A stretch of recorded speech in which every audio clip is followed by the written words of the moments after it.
জীবনের মাঝামাঝি বয়সটায় এসে একটা তোলপাড় করা সময় কাটবে। মাঝে মাঝেই পৃথিবীর সব কিছু থেকে নিজেকে বিচ্ছিন্ন মনে হবে। এই যুগ আর সেই যুগের তফাতগুলো বড্ড চোখে লাগবে। নিজেকে নিজের চাইতে ছোট, আবার কখনো বড় মনে হবে। নিজ বয়সী বন্ধুটার সাথেও পছন্দ অপছন্দের ব্যবধান ঘটবে।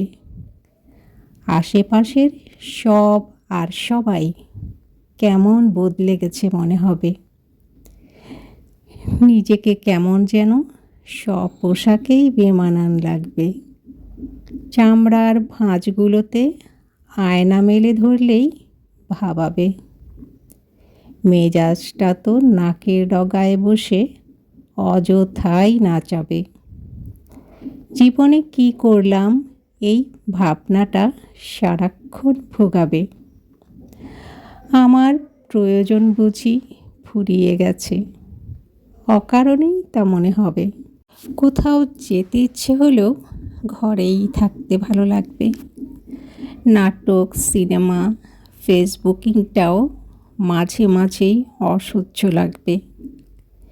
নিজের ভেতর নিজেকে কোথাও একা নিঃসঙ্গ করে রাখবে।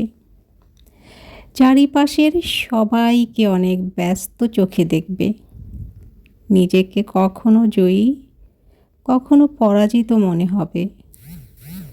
নিজেকে বয়সটার সাথে মানিয়ে নিতে একটু সময় লাগবে।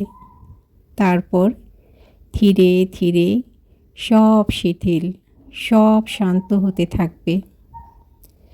জীবনের রঙগুলো তখন আরও গাঢ়, আরও গভীর হতে থাকবে।